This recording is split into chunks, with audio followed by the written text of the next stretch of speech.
Don't dog up this fusion. Let's make it a walk in the park.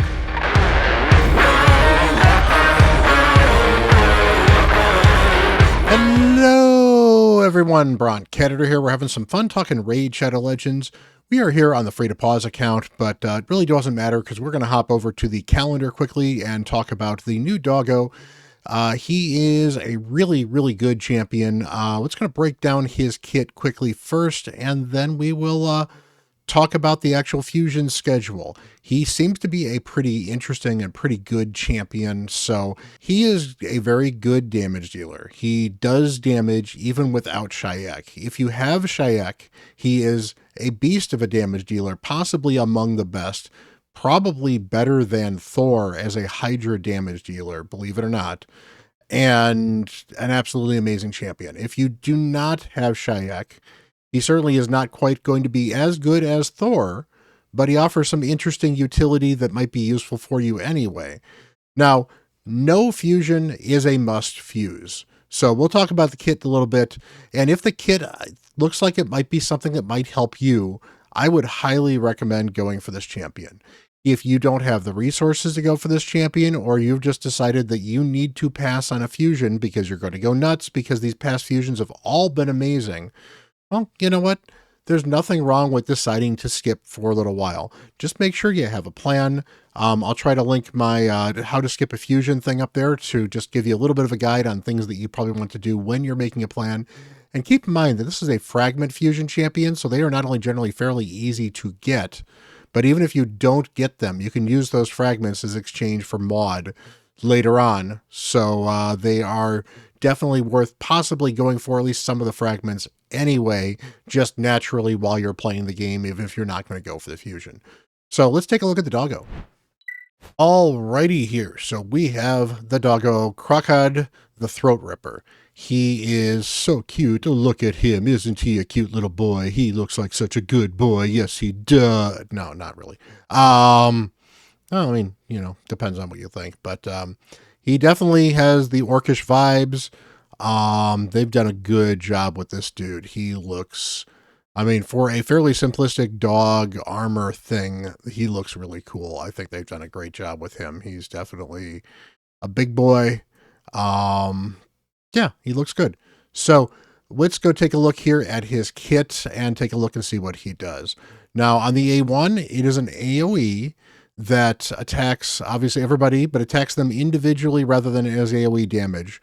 So the AoE damage mitigation of Hydra, which actually can stack up pretty high, is ignored because these all count as individual attacks. We'll also ignore reflect damage buffs and effects, so he won't kill himself off of reflect damage that 2 of the heads can put up.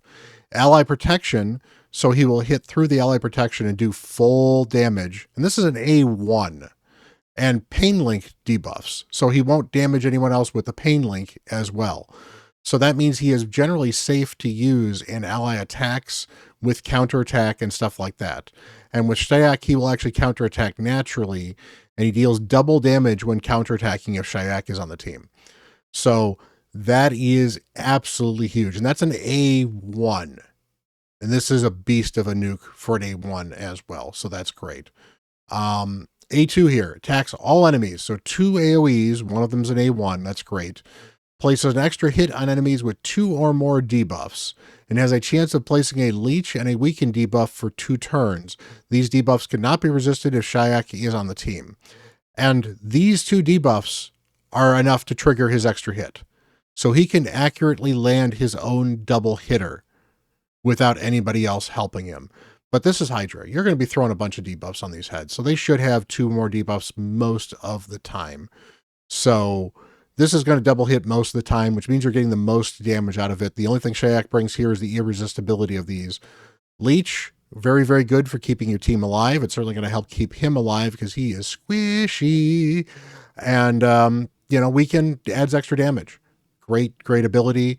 You know, if you have an Ugo and you have him, you've got decreased defense, you've got block buffs, you've got leech, and you've got weaken. 4 really, really good debuffs to have against Hydra. And that's an epic and this dude. So very, very good skill. 3-turn cooldown when you book it, 100% chance when you book it as well. And then he's got a 3-turn cooldown here, attacks one enemy, ignores 50% of the target's defense. So this is going to be a huge smack just individually, as well as Life Barrier, which is the shield that the Head of Decay can put on individual champions, and Poison Cloud buffs, so he doesn't have the weak hit problem with Poison Cloud. He does have the weak hit still with Affinity, but that's fine. And effects that redirect attacks, damage, or debuffs to another target. So that is really good as well. The debuffs to another target could be interesting in other areas as well. The damage means he's going to avoid UDKs. He's going to avoid the Mischief Head's redirect, and repeats this attack once if Packmaster Shayak is on the team. So, double hitter if Shayak's on the team. And this is going to be an absolute nuke because ignoring 50% defense is just huge. Finally, increase this champion's attack by 5% when killing an enemy or decapitating a head. It's a 10% when Shayak is on the team. So he slowly but surely stacks up his attack. Only 25% if you don't have Shayak, but that's still pretty amazing. And even without Shayak, oh no, this has to have Shayak, but if Shayak is on the team, he instantly activates his A3, single target hit, when a Hydrant Head devours a champion. So obviously if it's not him, so if somebody else gets eaten, he basically instantly frees them, because this ability hits hard enough to instantly free most champions, at least up until where you've getting your like 7th or 8th digestion in a single run. Then you might struggle with this just a little bit. But, even then, it's almost out. That's huge. So you do need Shayak for this particular passive. Everything else he doesn't. So even without Shayak, he can increase his attack by up to 25%. He ignores defense, only does this one once, but this is still a big smack. Can place all these things and double hit himself, and then does a ton of damage on this A1 that does not reflect to anyone. This is pretty much one of the best damage dealing Hydra damage dealer kits that I've seen. Now, he is not going to do Titus level damage, but he doesn't need Titus level setup. He needs Shayak to dominate, and without Shayak, he should still be very, very good. So, but he is a damage dealer. Damage dealers are certainly easier to replace. They are easier to find different damage dealers that can be effective. And if you don't need the Leech or the Weaken, he's not going to be bringing useful debuffs to your team either. So he's not you must fuse this, you're going to lose out if you don't. I still think that he's worth fusing. I still think you might be losing out a little bit if you don't. But don't think that you absolutely have to do this fusion. This is not a Fabian level power. This is not an Armand's level power. This is not a Newt level power. This is very good. This is a Thor level fusion, just as it were. Possibly better, possibly worse. So even a Tholan level fusion might be good too. He fits very well with the other fusions that we have done.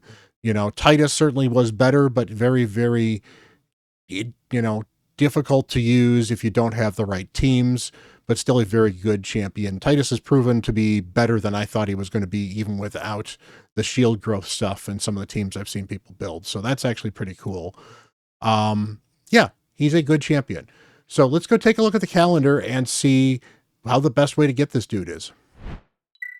All right, so we have the Kro'khad The Throatripper calendar here. As you can see, the fusion started today on Monday the 28th. We have the Dragon Tournament, and then we have the Champion Training Tournament, pretty much standard. So you're going to have your pretty standard stuff here. So you've got your Dragon Tournaments here. You got your Ice Golem coming up right here. You got the Spider coming up. So it looks like, this ends Saturday. So on the weekend, there's not going to be a lot. Well, there's that on Sunday. So there's not going to be a lot of stuff to farm on Sunday, but that's not unusual. Spider, and then we have Fire Knight towards the end here. Those are the pretty easy ones. And then, of course, you're going to have your classic arena tournaments here. Those are always really, really easy to do. So generally, you do all the dungeon stuff. You do all that stuff. There is 40 of your shards right there. We're going to have Champion Training. I know some people struggle a little bit with Champion Training. The Champion Training event is right here. And then we've got the champion training tournament right here. So save your books either for the CVC that's coming up, because we do have a personal reward CVC, or save them for the champion training tournament, because books are great points for champion training tournaments as well. So that is going to be very helpful. You can also ascend champions there. There are going to be no champions to unfuse or fuse or pull from this. This is purely a fragment fusion. So there are 130 fragments total. You may not be able to see that because it's right behind me. There are basically 10 extra fragments if you don't win a tournament. If you're looking at winning a tournament, well, you've got 10 right here, and then you'll have 10 in the champion chase as well. So probably not places you're really going to be looking to find extra things. You know, maybe you might be able to do it at the champion training tournament, but honestly, I would assume that those don't exist and just progress as if there's only 110 and work on that. There are 10 fragments in both champion training events, at least according to this calendar I've got right here. So do bear those in mind. You're not going to be able to skip those easily unless you're going to be able to do the end of the champion chase tournament as well as the end of the Summon Rush tournament. And the Summon Rush and the Champion Chase tournaments both have 15 as well. So the Summon Rush tournament, as I usually say, you always are going to want some sacreds right here. So we're looking for 6 to 7 sacreds. And it is 10 to 11 generally if you want the extra 10. I generally recommend going for the extra 10 because it is nice to be able to skip things such as these Dungeon Divers events or some of these gear enhancement events that we are going to have as well. And then meanwhile, I'll do this. It should be a 2x here for the champion chase.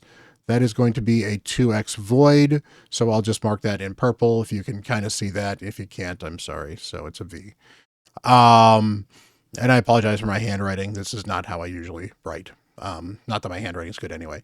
So you've got the voids here. That is going to be fairly easy. If you've got 25 to 30 voids, you should have that in the bag for all the champion chase points you are going to need. But since it looks like there are 15 of them here, it may be a little bit higher. The good news is if you're saving voids, voids are easier to get points with. And the reason I say it's only about 25 or 30 is at the worst case scenario, you pull 10 voids, you get 500 points. And because void rares are worth 50 points each. Void epics are worth more. Obviously, they're worth 350. And then void legendaries, I believe, are 650. So if you get lucky, it could be a very, very easy 2 or 3 pull to get 2,500 points, which is usually all you need for the champion chase. If we need more, like 3,500 to get the bonus extra 10 fragments from there anyway, you might need to pull a few other champion shards or something like that. Or to be fair, the good news about champion chase stuff is if you have fragment fusion champions, if you have champions you can summon like extra broadmaws, anything like that, you can indeed summon those and get extra points for the champion chase tournament as well. So champion chases tend to be fairly easy. There are plenty of extra ways to get points. You can even just farm campaign, and campaign will give you some occasional 1 or 10 points because you might get a rare or an epic, or not epic, but a uncommon champion from farming campaign as well. Any way you get champions gives you champion chase points, which is absolutely cool. I also would not be surprised if they're going to do a Prism Shard event of some kind that week. And unless they do what they did during the last fusion where they made the Prism Shard intentionally not count for the champion chase, it should work just fine. And if they do make it so it does not count for the champion chase, what you would do is if you get any of those Prism Shards, you collect them, and then you do not open the pool between when the event ends and when the champion chase begins, because you get them the moment you open the pool or the portal as well. So in most cases, it's only a few hours you have to basically not open it. So if you go to bed the night before and the event's still going, you're in good shape, because by the time the champion chase is working in the morning, for at least for me, you'd get those as well. So you absolutely can get all those. So do make sure you do that. Now, as far as the hard places are concerned, we've got, of course, your Dungeon Divers event and your Gear Enhancement event. And those tend to be the ones that people tend to struggle with. So Just as far as the ones that are going to be easier or harder to deal with, I will depend on where your account is. In my free-to-play account, I do a lot of campaign running for champion training. So this one right here that is going to be linked to this champion training right here, that one's going to be fairly easy for my free-to-play. Plus, we're going to have, what's it called? CVC personal rewards happening right here. So we've got your, let's make that darker. So you got your CVC right there. So those 2 days of CVC, there's a good chance you will probably run a bunch of dungeons and other stuff anyway.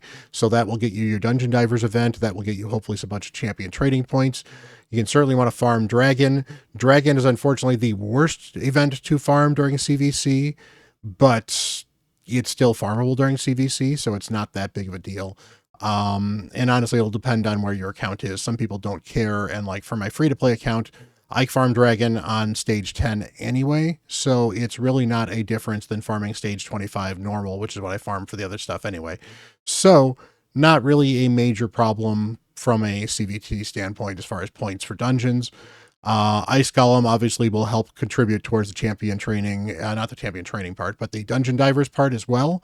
So basically, I would avoid doing a lot of Dungeon Diver stuff until tomorrow during CVC when this Dungeon Diver activates, and then go nuts in Dragon, eventually go nuts in Ice Golem, work on your champion training, and run some of that campaign for that champion training stuff. If you don't do a lot of champion training in campaign, then Dungeon Divers are going to be harder for you in general, but that probably means that your account is probably one that has progressed enough where you're doing a bunch of champion training in the tavern because you don't need to actually go out and do anything else. Plus, you will be able to farm probably the top levels of all of these dungeons anyway, which will get you a decent amount of Dungeon Divers points. Level 10 of the Dungeon Divers in hard is generally one of the better ways to deal with it. It's either that or stage 20 if you're looking for energy efficiency. So hopefully that means your account is able to run extra dungeons for a while. So we're probably going to have a 2x or a 3x speed. That's usually what we get with Dragon tournaments. So it's a good time to farm Dragon anyway. And then Ice Golem is probably going to be Reflex. It's usually Reflex. Occasionally it is Revenge or Counterattack. And sometimes it is Provoke Gear as well. Those tend to be the ones. And Cursed Gear sometimes too. There's actually some good stuff in Ice Golem for some stuff. And when it's elevated, it's actually really nice to get.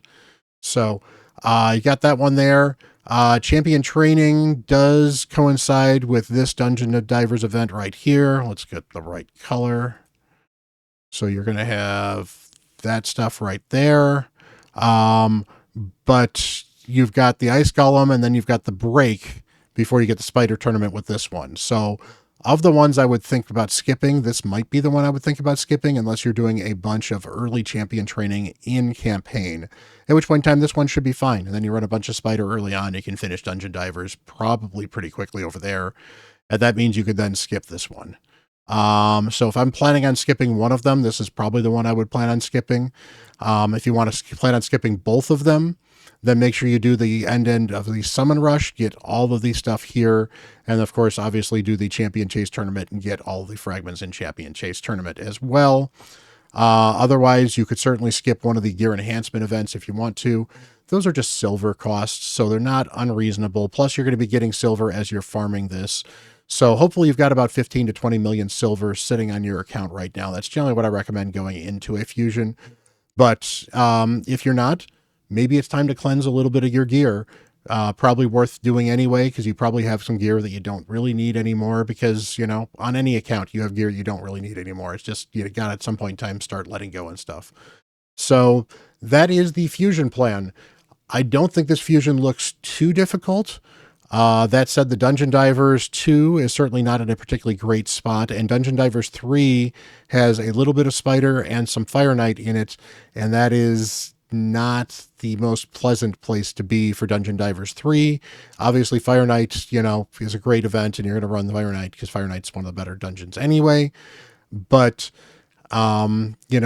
these two dungeon divers are just difficult, so I would think about either skipping both of these things or at least one of these two, and then maybe one of the gear enhancement events if you're struggling for silver. If you can make the gear enhancement events, that's a great time to roll a lot of your gear up to +8 or +12, which is something you probably should do anyway, and it will make cleansing so much easier once you have everything up to at least +8, because at least at +8, you can generally tell if a piece of gear is going to be a usable piece of gear or it's rolled into a substat you don't care about. And I do have a video on substats. If I can remember to, I will link it to right here. Go check that out. That may actually help you do some gear cleansing and get some additional silver for your gear enhancement events. So, hey guys, let me know if you're going to be going for Kro'khad, what you think of this fusion. So far, this seems like a very standard, not particularly exciting fusion. It's not going to be a super easy fusion, although we'll certainly find out how easy it is as we go through it. Assuming they don't do anything weird like change some of the points on us, it should be fine. You've got the standard summon rush and champ chase and possibly ignoring points if you can do both of those.